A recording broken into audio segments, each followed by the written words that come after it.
তোরা আর এমন করে কাঁদিস নে, আর কেঁদে আর কি হবে?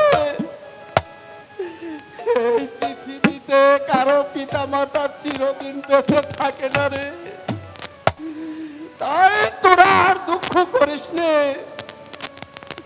তোরা হয়েছিস রাজার ছেলে, তোরা এভাবে ভেঙে পড়লে আমার বিশাল রাজ্য পরিচালনা করবো কে? তাই তাদের লেখাপড়া শিখে মানুষের মতো মানুষ হতে হবে। এই কে আছিস? সেনাপতি মীর কাসেমকে রাজপ্রাসাদে পাঠিয়ে দাও। মহারাজ, আমাকে কেন স্মরণ করেছেন মহারাজ? শোনো সেনাপতি মীর কাসেম, এই মুহূর্তে আপন দুলালকে একজন মাস্টার। হ্যাঁ মহারাজ, কারণ ওদের লেখাপড়া শিখে মানুষের মতো মানুষ হতে হবে। হ্যাঁ মহারাজ, আপনার আদেশ মতো আপনার দুলালকে স্কুলে ভর্তি করে দিয়ে লেখাপড়া করে মানুষের মতো মানুষ করে আমি ঘরে তুলবো মহারাজ। চলে এসো আপন দুলাল। তাই চলুন কাকা, তাই চলুন। মাস্টার,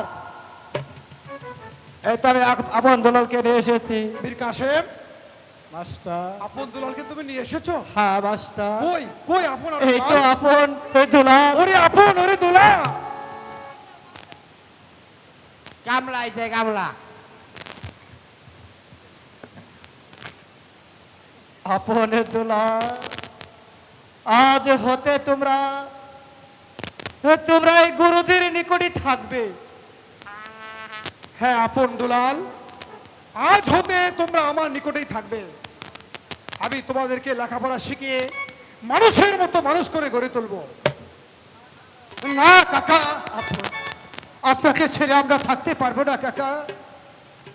ওরে আপন, ওরে দুলাল, তোরা আমার কাছে থাকলে তোদের যে লেখাপড়া হবে না। তোরা হলি রাজার ছেলে, তোদের লেখাপড়া শিখিয়ে মানুষের মতো মানুষ হতে হবে। আমি এখন আসি মাস্টার। মীর কাসেম, না কাকা, না না, আপনি যেতে পারেন না কাকা। তোমাকে ছাড়া আমরা কিছুতেই থাকতে পারবো না কাকা। ওরে আপন, ওরে দুলাল কাকা, ওই ওই তোরা দুটি ভাই চেয়ে দেখ, ওই গাছের ডালে কি সুন্দর দুটি পাখি বসে খেলা করছে।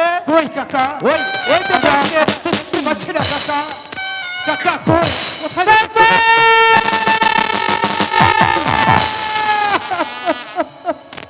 ওরে আপন, ওরে দুলাল, তোমাদের কাকা চলে গেছে। আপন দুলাল, আজ হতে তোমরা আমার কাছেই থাকবে। এই স্কুলে পড়াশোনা করে তোমরা মানুষের মতো মানুষ হয়ে উঠবে।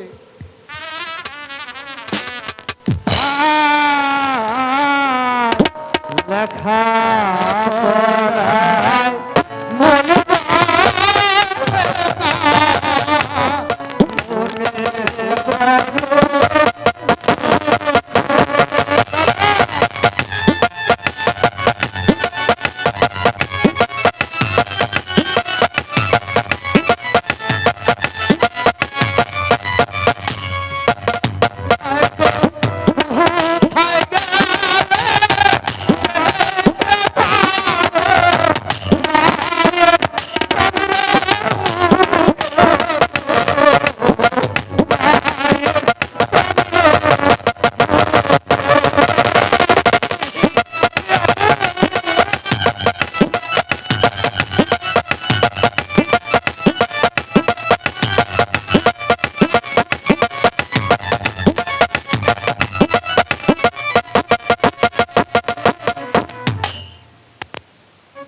আপন দুলাল, তোমরা এখানে বসো। ঠিক আছে গুরুজি, আমরা তাই করছি। ৭০ নাম্বার সিটে বসো, ৭০ নাম্বার।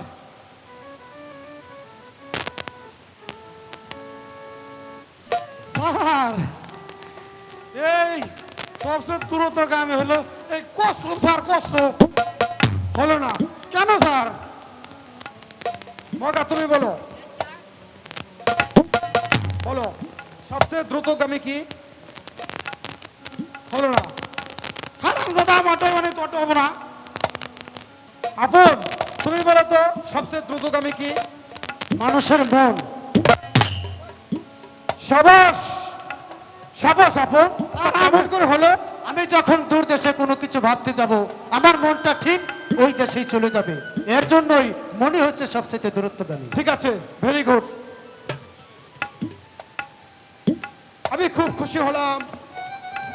আমি ওই ভগবানের কাছে তোমাদের জন্য প্রার্থনা করি, তোমরা যেন সুশিক্ষা শিক্ষিত হয়ে গৌরব রক্ষা করতে পারো।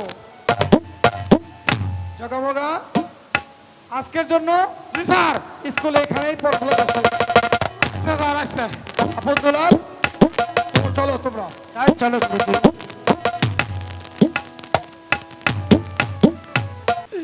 প্রাসাদের সবাই বলছে আবার দ্বিতীয় দ্বার গ্রহণ করতে, কিন্তু আমি যে তোমার মাতা ছিঁড়ে শপথ করেছি, না না না, আমি আর কিছুতেই দ্বিতীয় দ্বার গ্রহণ করতে পারবো না। রানী রাজলক্ষ্মী, আমি আর তোমার সাথে এই বাড়ি করতে পারবো না। কোথায় কোথায় মন্ত্রী জং বাহাদুর?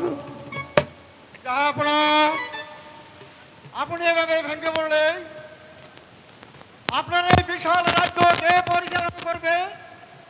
তাই আমি বলছি, আপনি এভাবে ভেঙে না পড়ে আবার একটি দ্বিতীয় দ্বার গ্রহণ করুন মহারাজ। একই বলছেন মন্ত্রী জং বাহাদুর? এই কথা বলার পূর্বে আপনার বুকটা একটু ধর ধর করে কেঁপে উঠলো না? আমি রাজপথে দিয়েছি, আমি আর কোনদিন দ্বিতীয় দ্বার গ্রহণ করব না, দ্বিতীয় দ্বার গ্রহণ করব না। মহারাজ, বাদ দিন ওই রানীমার কথা। আর তাছাড়া রানীমা তো আর দেখতে পাবে না। তাই আমি বলছি, আপনি আবার দ্বিতীয় দ্বার গ্রহণ করুন মহারাজ। তাছাড়া সারা রাজ্যময় অশান্তির আগুন দাউ দাউ করে জ্বলবে। অশান্তি অশান্তি অশান্তি। মন্ত্রী মহাশয়, আপনি আর একবার রাজ্য মায় ঘুরে দেখে শুন, আমার প্রজারা কি বলা বলি করছে। মহারাজ, আমি কয়েকদিন পূর্বে গিয়েছিলাম প্রজাদের মাঝে। প্রজারা বললে, কি বললেন প্রজারা? প্রজারা বললেন আপনাকে আবার দ্বিতীয় দ্বার গ্রহণ করতে হবে মহারাজ। আরো বলেছে মহারাজ, যদি দ্বিতীয় দ্বার গ্রহণ না করে তাহলে আমরা এই রাজ্য হয়তো অন্য রাজ্যে চলে যাব। তাই আমি বলছি কি, আপনি প্রজাদের মুখের দিকে তাকিয়ে আবার একটি দ্বিতীয় দ্বার গ্রহণ করুন মহারাজ। মন্ত্রী জং বাহাদুর, এ কথা আমায় আর বলবেন না। তাহলে রানী মা রাজলক্ষ্মী ওই স্বর্গ হতে আমাকে অভিশাপ দিবে, অভিশাপ দিবে। আর সেই অভিশাপে আমাকে জ্বলে পুড়ে ছারখার হতে হবে, ছারখার হতে হবে।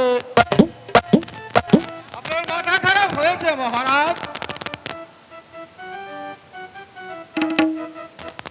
আমি বলছি কি, আপনি আবার দ্বিতীয় দ্বার গ্রহণ করুন মহারাজ। শুনুন মন্ত্রী জং বাহাদুর, আমি ওই সেনাপতি মীর কাসেমের কাছে কি জবাব দিব? মহারাজ, সেনাপতিকে যা বলার দরকার আমি বলবো। শিকারের শরণে গিয়ে আপনাকে আবার দ্বিতীয় দ্বার গ্রহণ করবো মহারাজ। তাহলে চলুন মন্ত্রী জং বাহাদুর, এই মুহূর্তে আমরা শিকারের যাত্রা করি। তবে চলুন। এই মুহূর্তে শিকারে যাবার কোনো কারণ থাকতে পারে না মহারাজ। আর যদি শিকারে যেতে হয় তাহলে আমি যে মহারাজের সাথে যাব।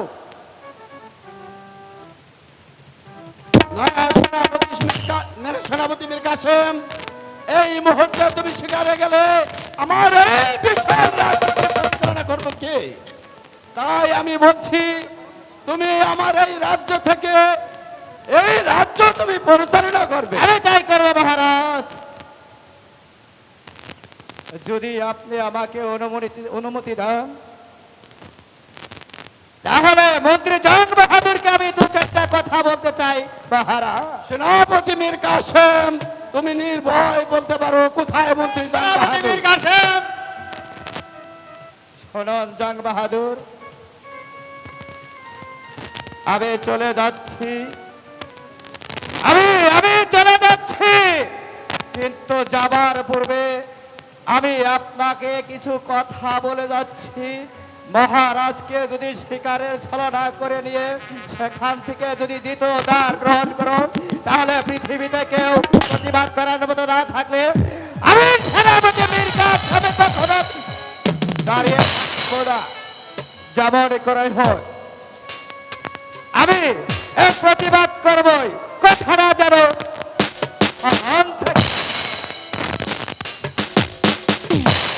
আচ্ছা ঠিক আছে, তাহলে তোরা এখানে বস, আমি দেখছি। আমার গলে দিব, আমার গলে, আমি আমার গলা আমার আমার গলে দিব। শোনো শোনো প্রাণ সখী, বহলি যে তো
আমি কিছুতেই মানব না।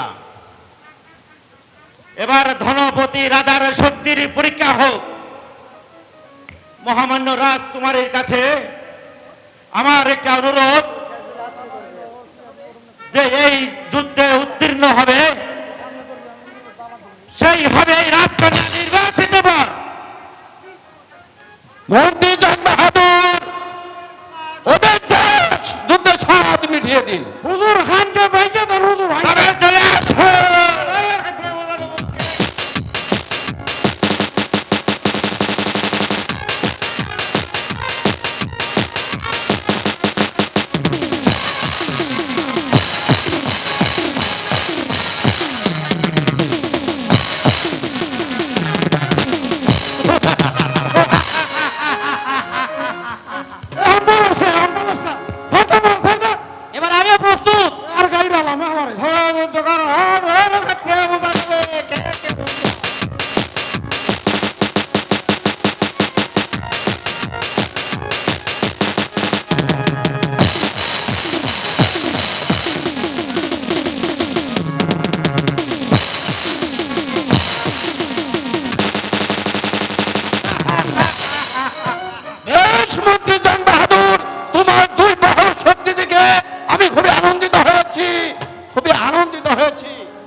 চলো চন্দ্রা, এই মুহূর্তে আমরা ওই প্রাসাদে ফিরে যাই। মহারাজ, আপনি মন্ত্রী মশাইকে বলুন আমাদের যাওয়ার ব্যবস্থা করতে। আপনার সঙ্গে আমার যে একটু কথা আছে মহারাজ। মন্ত্রী জং বাহাদুর,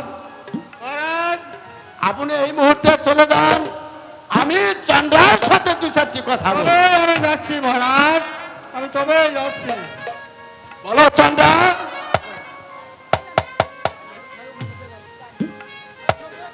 মহারাজ উনিকে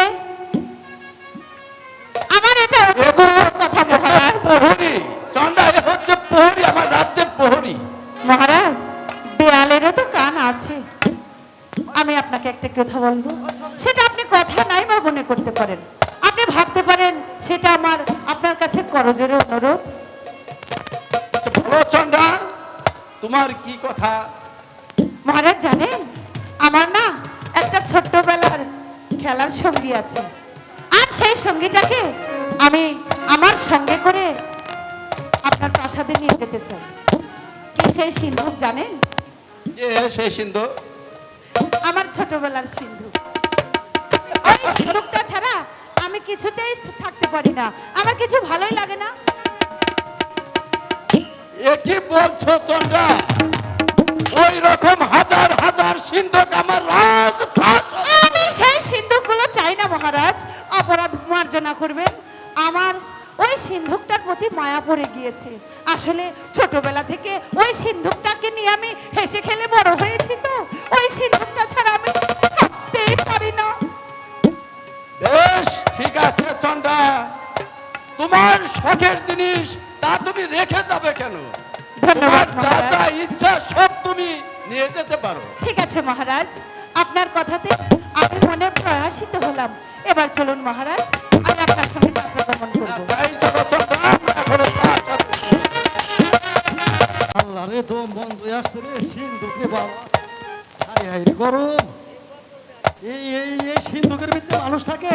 তোমার খুব কষ্ট হয়েছে তাই না? কষ্ট মানে আমি ইস, তো- কষ্ট তো আমারও হচ্ছে। আরে আমি ভাবছি আমি এই কি মিছি করে মিছি কি- বউ শাস্তার ভালো লাগে না, ছাই।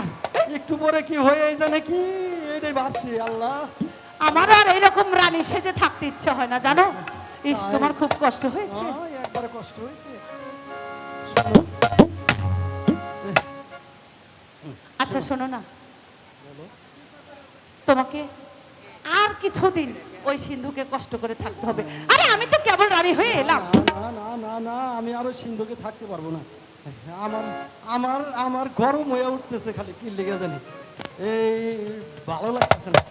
লক্ষ্মী, যাও না একটু একটু আরে পরে পরে সব সব বিষয়ে শুধু হুড়া তারা। পরে হবে তো, বলেছি তো হবে। না না না না, আরে হবে হবে।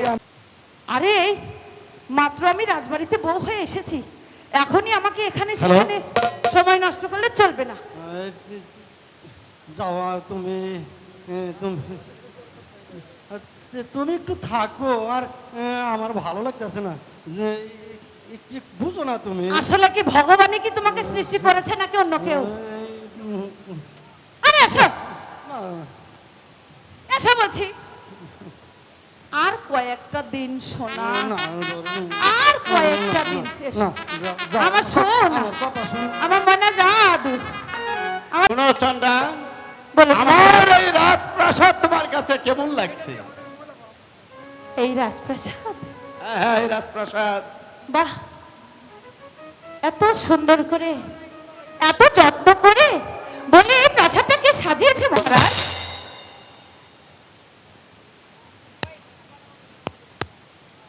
কিন্তু আমি লোকের মুখে শুনতে পেলাম আপনার নাকি দুটি সন্তান আছে, তাদের নাম নাকি আপনার দুলাল, কিন্তু কই তাদের তো দেখতে পাচ্ছি না। হ্যাঁ চন্দ্রা, তোমার কথা সত্য, আমার দুটি ছেলে আছে, আপন আর দুলাল। ওরা ওই স্কুলে পড়তে গেছে। মহারাজ, ওই আপনার দুলাল শুধু আপনার একা সন্তান হতে যাবে কেন? ওরা যে আমারই সন্তান, আর তাই তো আমি ওদেরকে একটু দেখতে চাই। হ্যাঁ চন্দ্রা, আপন দুলাল যে তোমারই সন্তান, হ্যাঁ হ্যাঁ মহারাজ, এই তো আপনি বুঝতে পেরেছেন। তাই ওদেরকে তুমি নিজের সন্তানের মতো করে লেখাপড়া করাবে। আহ মহারাজ, আপনি এটা কি বলছেন? এই পেটে না ধরে সেনাপতি মীর কাসেমকে রাজদরবারে পাঠিয়ে দাও। মহারাজ, আমাকে আবার কি জন্য ডেকেছেন মহারাজ? সেনাপতি মীর কাসেম, তুমি আপন দুলালকে রাজপ্রাসাদে নিয়ে এসো। তার ছোট মা তাদেরকে দেখতে চেয়েছে। এ কি বলছেন মহারাজ? আপনি আবার দ্বিতীয় দান গ্রহণ করেছেন। মহারানীর মৃত্যুর সময় আপনি যে প্রতিশ্রুতি দিয়েছিলেন আপনি কখনো দ্বিতীয় দান গ্রহণ করবেন না মহারাজ। কেন কেন মহারাজ আপনি আবার দ্বিতীয় দান গ্রহণ করেছেন? শোনো সেনাপতি মীর কাসেম, আমি তোমার কাছে কোনো কৈফিয়ত দিতে চাই না। যাও, এই মুহূর্তে আপন দুলালকে রাজপ্রাসাদে পাঠিয়ে দাও। আমি তাই যাচ্ছি মহারাজ। আপন দুলালকে রাজপ্রাসাদে নিয়ে আসছি মহারাজ। মহারাজ, আপনার ওই সেনাপতির কথাটা আমার খুব একটা ভালো লাগলো না। আচ্ছা, আমি কেন বুঝতে চাই না? সৎমা হলেও তো আমিও মায়ের জাত। আপনার দুলালকে আমি আমার নিজের সন্তান বলেই ভাববো, আপনি কোনো চিন্তা করেন না। হ্যাঁ হ্যাঁ চন্দ্রা, তুমি আপন দুলালকে নিজের সন্তানের মতো দেখবে। হ্যাঁ মহারাজ, আমি তো আপনাকে সেটাই বোঝাতে চাইছি, কিন্তু চলো চন্দ্রা, এখন আমরা ওই প্রাসাদে ফিরে যাই। ঠিক আছে মহারাজ। গুরুজি গুরুজি, আজ অনেকদিন হয়ে গেল ওই কাকা আমাদেরকে রেখে চলে গেল, এখনো তো একটা দিনও আমাদেরকে দেখতে এলো না। ওরে আপন, ওরে দুলাল, গুরুজি গুরুজি, তোদের কাকা হয়তো রাজকাজে ব্যস্ত আছে। আমার মনে হয় তোদের কাকা এখনই চলে আসবে। ওরে আপন, ওরে দুলাল, গুরুজি গুরুজি আপনি এসেছেন গুরুজি। হ্যাঁ আপন দুলাল, আমি তো তাদেরকে দেখতে এসেছি। ওরে আপন, ওরে দুলাল, তোদের ঘরে যে ছোট মা এসেছে, তোদের ছোট মা যে তোদেরকে দেখতে চেয়েছে, তাই আমি তোদেরকে সঙ্গে নিয়ে তোর ছোট মাকে দেখতে যা। চল আপন দুলাল, তোর আমার সঙ্গে চল। এ কি বলছো সেনাপতি মীর কাসেম?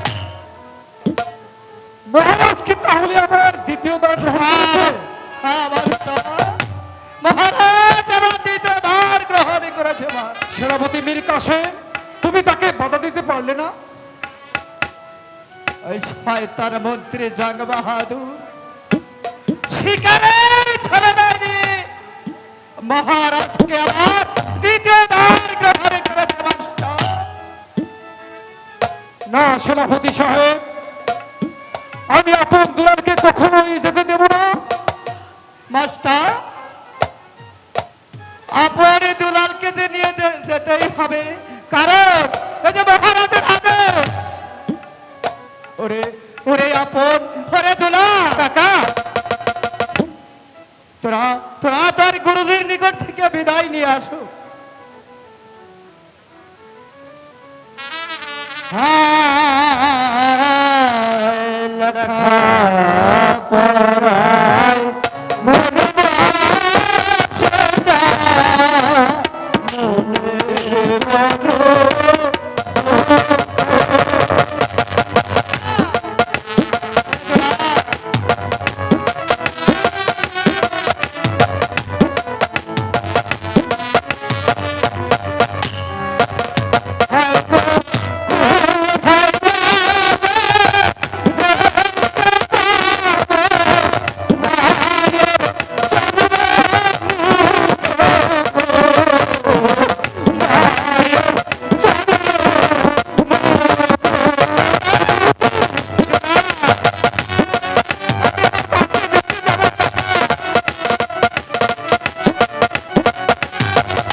বিদায় গানে গাহি গান গুরুজি বিদায় গান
ওরে আপন ওরে দুলাল চল এখানে আর অপেক্ষা করা যাবে না তোর ছোট মা তাদেরকে দেখতে চেয়েছে ওরে আপন ওরে দুলাল গুরুজি তোদেরকে আমি আশীর্বাদ করি তোরা সারা জীবন সুখে থাক। তাহলে আমরা এখন আসি গুরুজি ওরে আপন ওরে দুলাল তোদেরকে যে যাবার মুহূর্তে আমি কিছু দিতে পারলাম না ওরে আপন গুরুজি ওরে আপন গুরুজি তোকে আমি আমার এই গায়ের চাদরখানা আমি তোকে দান করলাম তুই এই চাদরের মান সম্মান রাখিস। গুরুজি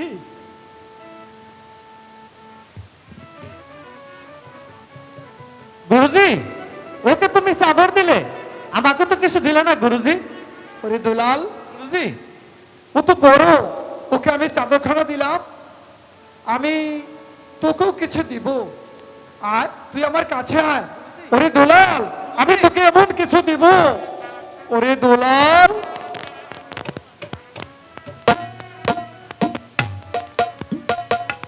ওরে আপন দুলাল তোরা তাড়াতাড়ি চলে আয় গুরুজি এবার তাহলে আসি গুরুজি আসি গুরুজি হৃদয় ওরে গুরুজি দুলাল গুরুজি তোরা যেখানেই থাকিস ভালো থাকিস আবার আমার সাথে দেখা হবে। হৃদয় গুরুজি ওরে আপন গুরুজি ওরে দুলাল হৃদয় গুরু